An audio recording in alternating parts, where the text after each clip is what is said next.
Hello everyone. Welcome back to medical education hub.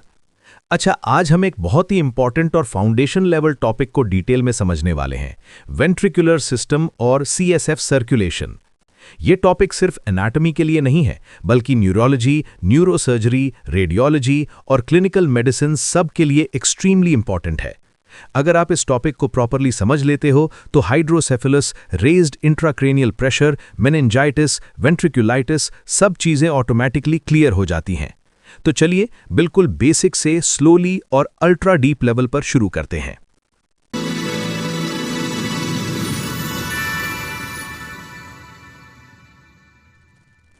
सबसे पहले यह समझना जरूरी है वेंट्रिकुलर सिस्टम होता क्या है। वेंट्रिकुलर सिस्टम असल में ब्रेन के अंदर कैविटीज का एक कंटिन्यूअस नेटवर्क होता है। ये कैविटीज एम्प्टी नहीं होती, इनके अंदर एक स्पेशल फ्लूइड भरा होता है जिसे हम सेरेब्रोस्पाइनल फ्लूइड या शॉर्ट में सीएसएफ बोलते हैं।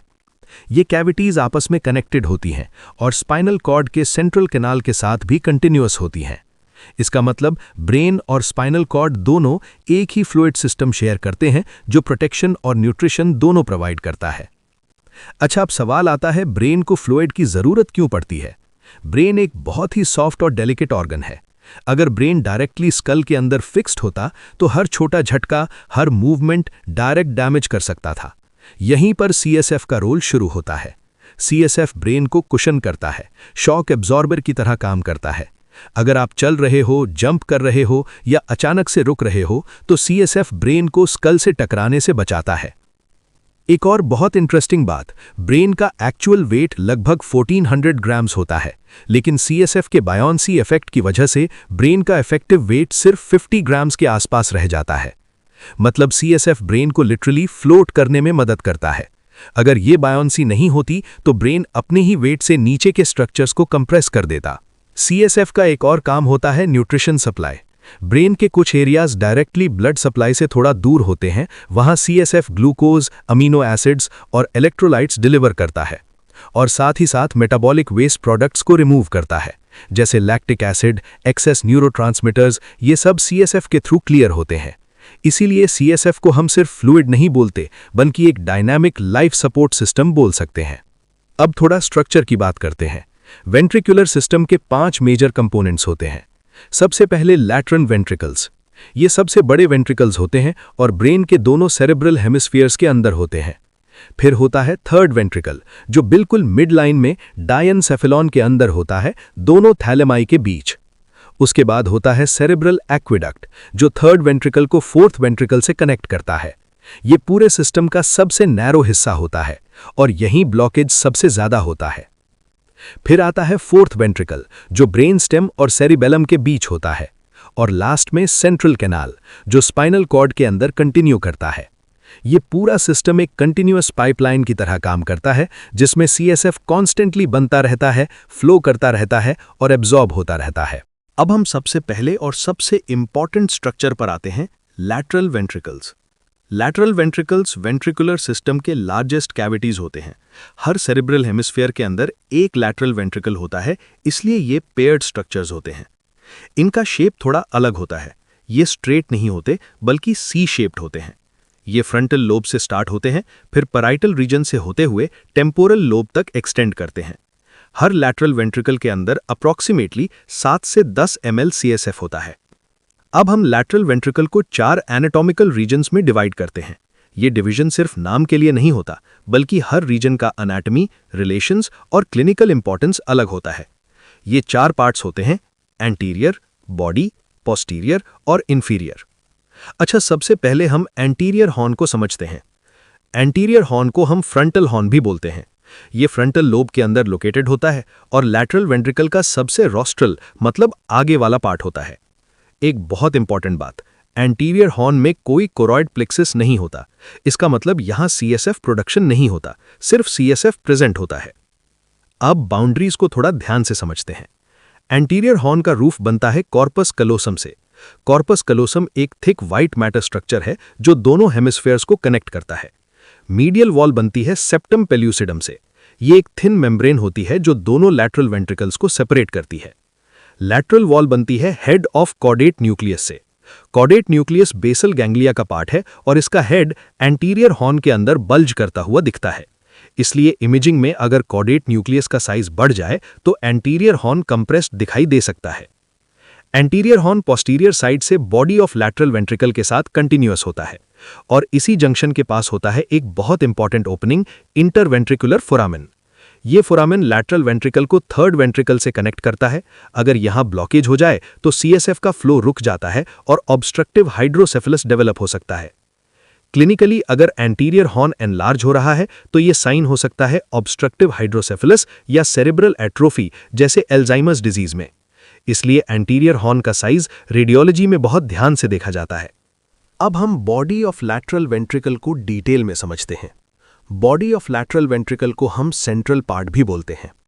ये पार्ट पैराइटल लोब के अंदर लोकेटेड होता है और एंटीरियर हॉर्न और पोस्टीरियर इंफीरियर हॉर्न्स के बीच का मेन कनेक्टिंग सेगमेंट होता है। इस रीजन का एनाटॉमी थोड़ा कॉम्प्लेक्स होता है क्योंकि यहां पर multiple important neural structures closely related होते हैं। सबसे पहले बाउंड्रीज को सिस्टमैटिकली समझते हैं। बॉडी का रूफ बनता है कॉर्पस कैलोजम के बॉडी पोर्शन से। ये थिक वाइट मैटर ट्रैक्ट है जो लेफ्ट और राइट हेमिस्फीयर्स के बीच कम्युनिकेशन अलाउ करता है। इसके जस्ट नीचे होता है वेंट्रिकल का कैविटी। अब बॉडी का फ्लोर काफी इंपॉर्टेंट होता है। फ्लोर मेनली बनता है थैलेमस के सुपीरियर सरफेस से। थैलेमस डायनसेफेलॉन का मेजर रिले स्टेशन है और इसका सुपीरियर सरफेस डायरेक्टली सीएसएफ से बेस्ड होता है। इसी फ्लोर के लैटरल साइड पर एक और स्ट्रक्चर होता है, body of caudate nucleus. Caudate nucleus basal ganglia का पार्ट है और इसका बॉडी पोर्शन लैटरल वेंट्रिकल के साथ पैरेलल रन करता है। इसलिए लैटरल वेंट्रिकल का शेप भी सी शेप होता है, बिल्कुल कॉर्डेट न्यूक्लियस के शेप की तरह। बॉडी की मीडियल वॉल भी इंपॉर्टेंट है। मीडियल वॉल मोस्टली बनती है सेप्टम पेल्यूसिडम से। सेप्टम पेल्यूसिडम एक थिन डबल लेयर्ड मेम्ब्रेन होती है जो दोनों लैटरल वेंट्रिकल्स के बीच पार्टीशन क्रिएट करती है। कभी-कभी इस मेम्ब्रेन के बीच एक स्मॉल कैविटी होती है जिसे हम केवम सेप्टम पेल्यूसिडम बोलते हैं। ये नॉर्मल वेरिएंट हो सकता है, स्पेशली नियोनेट्स और चिल्ड्रन में। अब यहां पर एक बहुत ही इंपॉर्टेंट स्ट्रक्चर एंटर करता है, choroid plexus. Body of lateral ventricle के फ्लोर और मीडियल साइड के जंक्शन पर होता है कोरॉइड प्लेक्सिस। ये हाईली वैस्कुलर रेडिश स्ट्रक्चर होता है जो सीएसएफ प्रोड्यूस करता है। कोरॉइड प्लेक्सिस असल में क्या होता है? ये एक कॉम्बिनेशन होता है कैपिलरी नेटवर्क, पिया मैटर और मॉडिफाइड एपेंडिमल सेल्स। कैपिलरीज ले आते हैं plasma, ependymal cells selectively filter करते हैं और फाइनल प्रोडक्ट बनता है सीएसएफ। इस एरिया में सीएसएफ प्रोडक्शन मैक्सिमम होता है। लैटरल वेंट्रिकल्स ही सीएसएफ प्रोडक्शन का प्राइमरी साइट होते हैं। अप्रॉक्सीमेटली 70% सीएसएफ लैटरल वेंट्रिकल्स में बनता है। इसलिए अगर कोरॉइड प्लेक्सिस पैपिलोमा जैसे ट्यूमर्स हो जाएं तो सीएसएफ ओवर प्रोडक्शन हो सकता है, leading to hydrocephalus.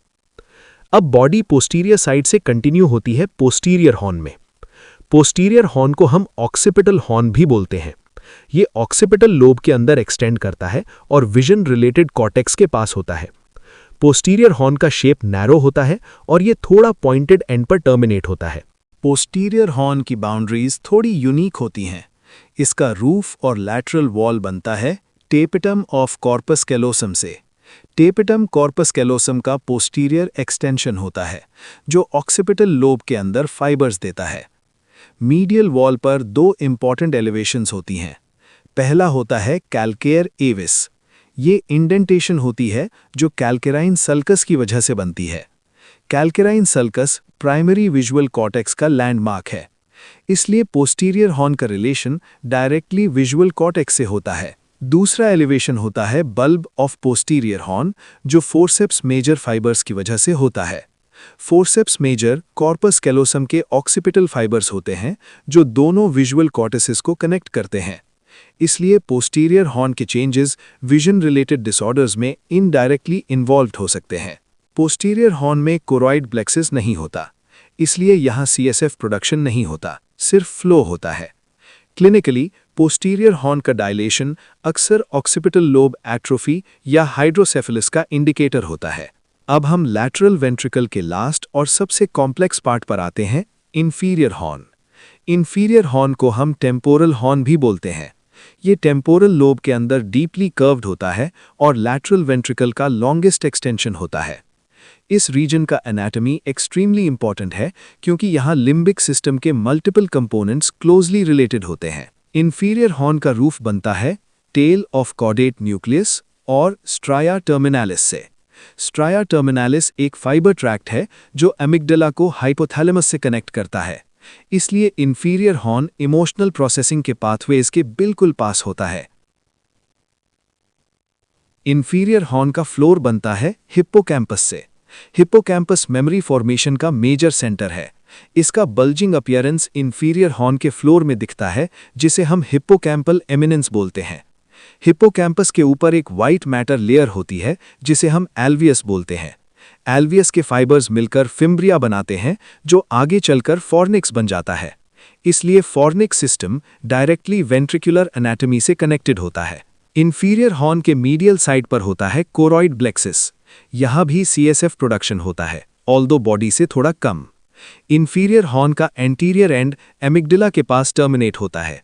Amygdala emotional behaviour और फियर प्रोसेसिंग का सेंटर है, इसलिए टेम्पोरल लोब ट्यूमर्स या इडीमा इंफीरियर हॉर्न को कंप्रेस कर सकते हैं, लीडिंग टू मेमोरी और इमोशन रिलेटेड सिम्टम्स। अब लैटरल वेंट्रिकल से सीएसएफ निकलकर कहाँ जाता है? यहीं से हम आते हैं इंटरवेंट्रिकुलर फोरामिन पर। इस फोरामिन को हम फोरामिन ऑफ मनरो बोलते हैं। ये एक small but extremely important opening होती है जो लैटरल वेंट्रिकल को थर्ड वेंट्रिकल से कनेक्ट करती है। इस फोरामिन की बाउंड्रीज भी क्लिनिकली इंपॉर्टेंट होती है। Anteriorly column of fornix, posteriorly thalamus. अगर फॉर्निक्स स्वेलिंग या थैलेमिक ट्यूमर हो तो फोरामिन ब्लॉक हो सकता है, कॉजिंग यूनिलैटरल हाइड्रोसेफेलस। अच्छा, अब हम थर्ड वेंट्रिकल में एंटर करते हैं। थर्ड वेंट्रिकल एक mid line slit like cavity होती है जो डायनसेफेलॉन के बीच में लोकेटेड होती है। ये कैविटी लेफ्ट और राइट थैलेमस के बीच प्रेजेंट होती है, इसीलिए इसको मिड लाइन वेंट्रिकल बोला जाता है। शेप थोड़ा नैरो होता है लेकिन फंक्शनली बहुत ही पावरफुल स्ट्रक्चर है क्योंकि यहीं से सीएसएफ का कंट्रोल और सर्कुलेशन डीपली रेगुलेटेड होता है। अब सबसे पहले हम थर्ड वेंट्रिकल के ओवरऑल बाउंड्रीज को समझते हैं। थर्ड वेंट्रिकल के दो लैटरल वॉल्स, एक रूफ, एक फ्लोर, एक एंटीरियर वॉल और एक पोस्टीरियर वॉल होते हैं। हर वॉल का रिलेशन किसी न किसी क्रिटिकल न्यूक्लियस, नर्व या एंडोक्राइन स्ट्रक्चर से होता है। Lateral walls of third ventricle. Third ventricle की लैटरल वॉल्स प्राइमरीली बनती है superiorly thalamus, inferiorly hypothalamus. Thalamus और हाइपोथैलेमस को सेपरेट करता है एक ग्रूव जिसे हम हाइपोथैलेमिक सल्कस बोलते हैं। इस सल्कस के ऊपर का पार्ट सेंसरी रिले से रिलेटेड होता है और नीचे का पार्ट ऑटोनॉमिक और एंडोक्राइन कंट्रोल से। कभी कभी दोनों थैलेमाई के बीच एक सॉफ्ट टिश्यू ब्रिज होता है जिसे हम इंटरथैलेमिक एडिशन या मासा इंटरमीडिया बोलते हैं। ये ट्रू कॉमिशोर नहीं होता और कई लोगों में बिल्कुल एब्सेंट भी होता है। इसका एब्सेंस या प्रेजेंस यूजुअली कोई सिम्टम नहीं देता। Roof of third ventricle. अब रूफ को समझते हैं। थर्ड वेंट्रिकल का रूफ बनता है एपेंडाइमल लेयर, टेला कोरॉइडिया और कोरॉइड प्लेक्सस से। टेला कोरॉइडिया एक थिन वैस्कुलर मेम्ब्रेन होती है जो पिया मैटर से डिराइव्ड होती है। इसी टेला कोरॉइडिया से कोरॉइड प्लेक्सस डेवलप होता है जो यहाँ सीएसएफ प्रोड्यूस करता है। लैटरल वेंट्रिकल्स के बाद third ventricle second major CSF production site है। रूफ के ऊपर एक और इंपॉर्टेंट स्ट्रक्चर होता है फॉनिक्स। फॉनिक्स लिम्बिक सिस्टम का मेजर आउटपुट पाथवे है जो हिप्पोकैम्पस से मैमिलरी बॉडीज तक सिग्नल भेजता है। इसीलिए थर्ड वेंट्रिकल के रूफ के जस्ट ऊपर मेमोरी पाथवेज रन करते हैं। Floor of third ventricle. अब फ्लोर पे आते हैं। यहाँ एनाटॉमी और भी ज्यादा इंटरेस्टिंग हो जाती है। थर्ड वेंट्रिकल का फ्लोर इंफीरियरली हाइपोथैलेमस के स्ट्रक्चर से बनता है। एंटीरियर से पोस्टीरियर डायरेक्शन में फ्लोर के कंपोनेंट्स होते हैं ऑप्टिक चायस्मा, इनफंडेबुलम, ट्यूबर साइनेरियम, मैमिलरी बॉडीज और पोस्टीरियर परफोरेटेड सब्सटेंस। अच्छा, अब हम थर्ड वेंट्रिकल से आगे बढ़ते हैं और एंटर करते हैं सेरेब्रल एक्विडक्ट में। सेरेब्रल एक्विडक्ट को एक्विडक्ट ऑफ सिल्वियस भी कहा जाता है। ये एक नैरो स्लिट लाइक कैनाल होता है जो थर्ड वेंट्रिकल को फोर्थ वेंट्रिकल से कनेक्ट करता है। इसका डायमीटर बहुत ही छोटा होता है और इसी वजह से ये सीएसएफ सर्कुलेशन का मोस्ट वल्नरेबल पॉइंट माना जाता है। सेरेब्रल एक्विडक्ट मिड ब्रेन के बीच से पास करता है। इसके एंटीरियर साइड पर होता है periaqueductal grey matter, posterior side पर होता है टेक्टम, लैटरल साइड्स पर होती हैं टेगमेंटल स्ट्रक्चर्स। इसलिए एक्विडक्ट के अराउंड बहुत सेंसिटिव न्यूक्लियाई और ट्रैक्ट्स प्रेजेंट होते हैं। इस एक्विडक्ट की लाइनिंग होती है एपिंडाइमल सेल से। ये एपिंडाइमल लाइनिंग स्मूथ होती है ताकि सीएसएफ फ्रीली फ्लो कर सके। अगर यहाँ infection, congenital narrowing, tumour, gliosis, haemorrhage हो जाए तो एक्विडक्ट ब्लॉक हो जाता है और नॉन कम्युनिकेटिंग हाइड्रोसेफलस डेवलप होता है। एक्विडक्ट ब्लॉक का सबसे पहला इफेक्ट होता है lateral ventricles dilation, third ventricle enlargement और रेज्ड इंट्राक्रेनियल प्रेशर। इसलिए एक्विडक्ट को clinically bottleneck of CSF system भी बोला जाता है। एक्विडक्ट के अराउंड जो ग्रे मैटर होता है उसे हम पेरी एक्विडक्टल ग्रे यानी पीएजी कहते हैं। PAG pain modulation, defensive behaviour, autonomic responses और इमोशनल रिएक्शंस में इन्वॉल्व होता है। इसलिए मिड ब्रेन लीजन्स सिर्फ सीएसएफ नहीं बल्कि पेन और इमोशनल रिस्पॉन्सेस को भी अफेक्ट करते हैं। अब एक्विडक्ट नैरो होते होते ओपन होता है और हम एंटर करते हैं फोर्थ वेंट्रिकल में। फोर्थ वेंट्रिकल एक टेंट शेप्ड कैविटी होती है। ये लोकेटेड होती है एंटीरियरली पॉन्स और मेड्यूला, पोस्टीरियरली सेरिबेलम। ये वेंट्रिकल सीएसएफ सर्कुलेशन का फाइनल इंट्राक्रीनियल चेंबर होता है। यहीं से सीएसएफ ब्रेन के बाहर सब एरिकनॉइड स्पेस में एग्जिट करता है। फोर्थ वेंट्रिकल के रूफ, फ्लोर, लैटरल रिसेसेस और अपर्चर्स होते हैं। हर एक का अपना फंक्शनल और क्लिनिकल इंपॉर्टेंस होता है। फोर्थ वेंट्रिकल का रूफ बनता है superior medullary velum, inferior medullary velum, tela choroidea और choroid plexus. Superior medullary velum thin white matter sheet होती है जो सेरिबेलर पिडंकल्स के बीच होती है। इंफीरियर मेड्यूलरी वेलम एक थिन नॉन न्यूरल मेम्ब्रेन होती है जो सीएसएफ को सपोर्ट करती है। टेला कोरॉइडा यहाँ भी प्रेजेंट होती है और इसी से choroid plexus of fourth ventricle develop होता है। ये प्लेक्सिस सीएसएफ प्रोडक्शन का मेजर कंट्रीब्यूटर होता है, स्पेशली इन्फेंसी में। अब हम फ्लोर पर आते हैं। यहाँ एनाटॉमी और भी ज़्यादा डेंस हो जाती है। फोर्थ वेंट्रिकल के फ्लोर को हम रोम्बॉइड फॉसा बोलते हैं। ये फॉसा पॉन्स और मेड्यूला के डॉर्सल सर्फेसेस से बनती है। इस सरफेस पर बहुत सारे क्रेनियल नर्व न्यूक्लियाई प्रोजेक्ट होते हैं। फ्लोर के important landmarks: median sulcus, median eminence, facial colliculus, sulcus limitans, vestibular area, hypoglossal triangle, vagal triangle, area postrema. Median sulcus mid line groove होती है जो वेंट्रिकल को लेफ्ट और राइट हाफ में divide करती है। मीडियल एमिनेंस मोटर न्यूक्लियाई के ऊपर होती है। फेशियल कॉलिकुलस एक रेज्ड एरिया होता है जो फेशियल नर्व फाइबर्स के लूप से बनता है अराउंड एब्ड्यूसेंस न्यूक्लियस। इस एरिया के लीजन से facial paralysis, abducens nerve palsy दोनों हो सकते हैं। सल्कस लिमिटेंस एक बाउंड्री होती है जो मोटर यानी मीडियल और सेंसरी यानी लैटरल न्यूक्लियाई को सेपरेट करती है। एम्ब्रियोलॉजिकली मोटर प्लेट्स मीडियल और सेंसरी प्लेट्स लैटरल होते हैं। वेस्टिबुलर एरिया बैलेंस और इक्विलिब्रियम से रिलेटेड होता है। इसके डैमेज से vertigo, nystagmus, loss of balance develop होता है। हाइपोग्लॉसल ट्रायंगल के नीचे हाइपोग्लॉसल न्यूक्लियस होता है। लीजन से टंग डिविएशन होती है towards side of lesion. Vagal triangle के नीचे dorsal motor nucleus of vagus होता है। इस न्यूक्लियस का रिलेशन हार्ट रेट, डाइजेशन और पैरासिम्पैथेटिक कंट्रोल से होता है। एरिया पोस्ट्रीमा एक कीमो रिसेप्टर ट्रिगर जोन होता है। ये ब्लड ब्रेन बैरियर से बाहर होता है और वॉमिटिंग रिफ्लेक्स को इनिशिएट करता है। इसलिए टॉक्सिन्स या ड्रग्स यहाँ स्टिम्युलेट होते ही नॉजिया और वॉमिटिंग कॉज करते हैं। अब हम सबसे इंपॉर्टेंट पार्ट पर आते हैं, CSF exit pathways. Fourth ventricle से सीएसएफ बाहर निकलता है सब एरेक्नॉइड स्पेस में थ्रू एपर्चर्स। टोटल 3 एपर्चर्स होती हैं, 1 median aperture, 2 lateral apertures. Median aperture को हम फोरामेन ऑफ मेजेंडी बोलते हैं। ये मिड लाइन ओपनिंग होती है और सीएसएफ को सिस्टर्ना मैग्ना में रिलीज करती है।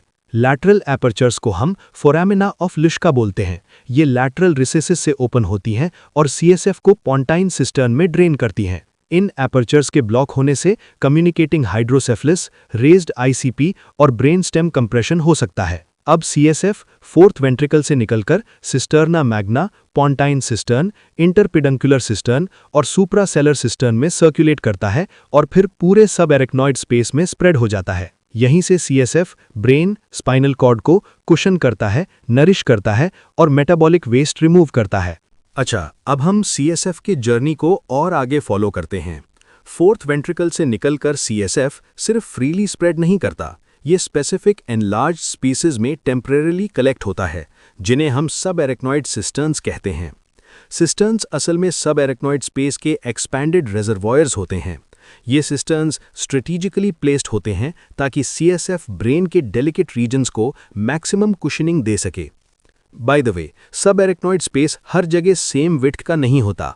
कुछ जगह एरेक्नॉइड और पिया के बीच डिस्टेंस ज़्यादा होता है और वहाँ सिस्टर्न फॉर्मेशन होती है। यहीं CSF टेम्परेरली स्टोर होता है, प्रेशर रेगुलेट होता है, मेजर आर्टरीज और नर्व्स प्रोटेक्टेड रहते हैं। अब हम इंपॉर्टेंट सिस्टर्न्स को एक एक करके समझते हैं। सबसे पहले बात करते हैं सिस्टर्ना मैग्ना की। सिस्टर्ना मैग्ना सबसे बड़ी सिस्टर्न होती है। ये लोकेटेड होती है मेड्यूला के पोस्टीरियर साइड पर और सेरिबेलम के इंफीरियर सरफेस के नीचे। इसी सिस्टर्न में फोरामेन ऑफ मेजेंडी ओपन होता है। सिस्टर्ना मैग्ना का रोल CSF का first extracranial collection point, brain stem और सेरिबेलम को कुशनिंग और स्पाइनल सबएरेक्नॉइड स्पेस के साथ कंटिन्यूटी। इस एरिया में पैथोलॉजी होने पर sudden rise in ICP, brain stem compression और रेस्पिरेटरी सेंटर इन्वॉल्वमेंट हो सकता है। इसीलिए पोस्टीरियर फॉसा सर्जरीज में ये रीजन एक्सट्रीमली सेंसिटिव होता है। अब बात करते हैं पॉन्टीन सिस्टर्न की। CSF लैटरल अपर्चर से निकलकर एंटर करता है पॉन्टीन सिस्टर्न में। ये सिस्टर्न पॉन्स के एंटीरियर सरफेस पर होती है, बेसिलर आर्टरी को सराउंड करती है। यहीं से basilar artery branches cranial nerves 6, 7 और 8 पास करते हैं। इस सिस्टर्न के लीजन से facial paralysis, hearing loss, diplopia जैसे साइंस डेवलप हो सकते हैं। नेक्स्ट CSF मूव करता है इंटरपेडंकुलर सिस्टर्न में। ये सिस्टर्न मिड ब्रेन के वेंट्रल सरफेस पर होती है, सेरेब्रल पेडंकल्स के बीच लोकेटेड होती है। यहाँ से ऑक्यूलोमोटर नर्व इमर्ज करता है और पोस्टीरियर सेरेब्रल आर्टरीज पास करती हैं। इस सिस्टर्न का रिलेशन विजन और आई मूवमेंट से होता है। इस एरिया में एन्यूरिज्म रप्चर होने पर sudden headache, loss of consciousness और थर्ड नर्व पैल्सी डेवलप हो सकता है। अब हम आते हैं सुप्रासेलर सिस्टर्न पर। ये लोकेटेड होती है सेला टर्सिका के ऊपर और ऑप्टिक कायज्मा के नीचे। इस सिस्टर्न के अंदर optic nerves, optic chiasma, pituitary stalk और circle of Willis components present होते हैं। इसलिए इस रीजन का पैथोलॉजी विजन लॉस और हार्मोनल इम्बैलेंस दोनों कॉज कर सकता है। By the ambient cistern. Ambient cistern midbrain के लैटरल एस्पेक्ट पर होती है। ये सिस्टर्न पोस्टीरियर सेरेब्रल आर्टरी और ट्रॉक्लियर नर्व को कैरी करती है। इस एरिया के कंप्रेशन से आई मूवमेंट डिस्टर्बेंसेस डेवलप होते हैं। बाय द क्वाड्रिजेमिनल और सुपीरियर सिस्टर्न। इसे हम सुपीरियर सिस्टर्न भी कहते हैं। ये लोकेटेड होती है मिड ब्रेन के पोस्टीरियर सरफेस पर और सुपीरियर कॉलिक्यूलाई के ऊपर। इस सिस्टर्न के अंदर pineal gland, great cerebral vein और पोस्टीरियर सेरेब्रल वेसल्स प्रेजेंट होते हैं। पाइनियल ट्यूमर्स इस सिस्टर्न को कंप्रेस कर सकते हैं, leading to vertical gaze palsy. अब हम CSF के मोस्ट इंपॉर्टेंट फेज पर आते हैं, एब्जॉर्प्शन। CSF एब्जॉर्ब होता है एरिकनॉइड विली और एरिकनॉइड ग्रैन्युलेशंस के थ्रू। ये विली ड्यूरल वीनस साइनसेस में प्रोजेक्ट करते हैं, स्पेशली सुपीरियर सैजिटल साइनस में। एब्जॉर्प्शन प्रेशर डिपेंडेंट होता है। जब CSF प्रेशर वीनस प्रेशर से ज्यादा होता है, तब CSF ब्लड में फ्लो करता है। रिवर्स फ्लो नॉर्मली पॉसिबल नहीं होता। एरिकनॉइड ग्रैन्युलेशंस एक्ट करते हैं वन वे वाल्व्स की तरह, इसलिए ब्लड CSF में नॉर्मली एंटर नहीं करता। अगर विली डैमेज हो जाएं, इन्फेक्शन, फाइब्रोसिस या हेमरेज की वजह से, तो CSF एब्जॉर्प्शन रिड्यूस हो जाता है। इसका रिजल्ट होता है communicating hydrocephalus. By the CSF pressure regulation. Normal CSF pressure 10 to 20 centimetre H2O, supine position में slightly higher. CSF continuously produce होता है, सर्कुलेट करता है और एब्जॉर्ब होता है। ये एक डायनामिक इक्विलिब्रियम है। प्रोडक्शन ज़्यादा हो जाए या एब्जॉर्प्शन कम हो जाए या फ्लो ऑब्स्ट्रक्ट हो जाए तो सिस्टम फेल हो जाता है और यहीं से पैथोलॉजी स्टार्ट होती है। अच्छा, अब हम सीएसएफ के सबसे इंपॉर्टेंट पैथोलॉजिकल कॉन्सिक्वेंस पर आते हैं, हाइड्रोसेफेलिस। हाइड्रोसेफेलिस का मतलब सिर्फ सीएसएफ ज्यादा हो जाना नहीं होता, ये एक डायनामिक फेलियर होता है पूरे सीएसएफ सर्कुलेशन सिस्टम का। या तो सीएसएफ ज्यादा बन रहा होता है, या फ्लो ऑब्स्ट्रक्ट हो जाता है, या एब्जॉर्प्शन फेल हो जाता है, और जब बैलेंस टूट जाता है तो वेंट्रिकल्स डायलेट होने लगते हैं। Basic concept, hydrocephalus equals abnormal accumulation of CSF, leading to ventricular enlargement, increased intracranial pressure and compression of brain tissue. पर याद रखो, हाइड्रोसेफेलिस हमेशा रेज्ड आईसीपी के साथ नहीं होता। कुछ केसेस में वेंट्रिकल्स डायलेट होते हैं, लेकिन प्रेशर नॉर्मल रहता है। इसलिए हाइड्रोसेफेलिस को हम टाइप्स में डिवाइड करते हैं, नॉन कम्युनिकेटिंग और ऑब्स्ट्रक्टिव हाइड्रोसेफेलिस। इस टाइप में प्रॉब्लम होती है सीएसएफ फ्लो पाथवे के अंदर, मतलब सीएसएफ बन रहा है लेकिन आगे जा ही नहीं पा रहा। कॉमन ऑब्स्ट्रक्शन साइट्स हैं foramen of Monro, cerebral aqueduct, fourth ventricle outlets. सबसे classic example aqueductal stenosis. Cerebral aqueduct बहुत नैरो होता है, इसलिए यहाँ थोड़ा सा नैरोइंग भी फ्लो को ब्लॉक कर देता है। इस कंडीशन में लैटरल वेंट्रिकल्स एनलार्ज होते हैं, थर्ड वेंट्रिकल भी एनलार्ज होता है, फोर्थ वेंट्रिकल नॉर्मल रहता है क्योंकि ऑब्स्ट्रक्शन उससे ऊपर है। कॉजेज हैं congenital narrowing, gliosis, tumours, post haemorrhagic scarring. Communicating hydrocephalus, इस टाइप में वेंट्रिकल्स के बीच कम्युनिकेशन नॉर्मल होता है। सीएसएफ वेंट्रिकल से सब एरेक्नॉइड स्पेस तक पहुंच जाता है लेकिन एब्जॉर्ब नहीं हो पाता। प्रॉब्लम होती है एरेक्नॉइड विलाई लेवल पर। कॉमन कॉजेज हैं meningitis, subarachnoid haemorrhage, fibrosis of arachnoid ग्रैन्युलेशंस।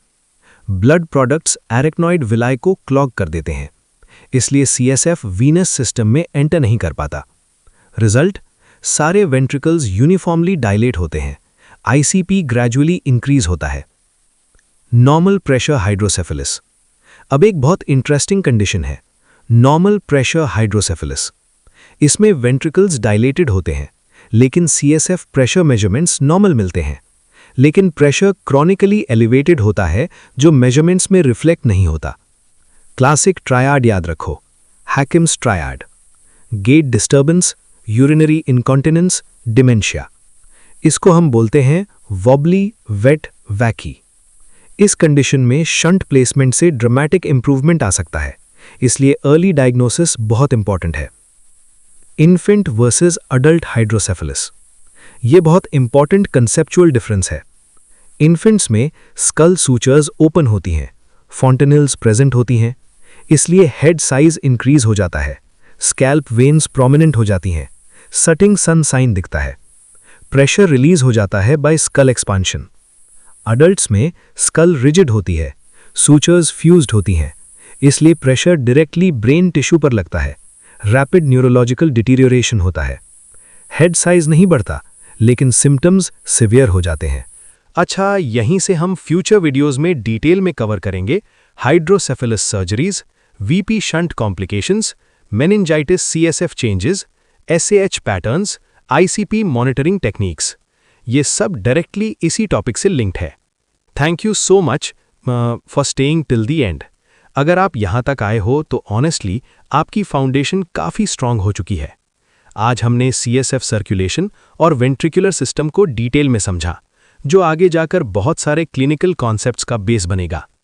Next video में हम एक और बहुत इंपॉर्टेंट टॉपिक कवर करने वाले हैं, मेनिंजीज एंड ड्यूरल वीनस साइनसेस, जहां हम ब्रेन के प्रोटेक्टिव लेयर्स और वीनस ड्रेनेज सिस्टम को अल्ट्रा डीप लेवल पर समझेंगे। अगर वीडियो हेल्पफुल लगा हो तो प्लीज़ लाइक करो, शेयर करो और चैनल को सब्सक्राइब करना मत भूलना। मिलते हैं नेक्स्ट वीडियो में, तब तक पढ़ते रहो, समझते रहो और एनाटॉमी को एंजॉय करो।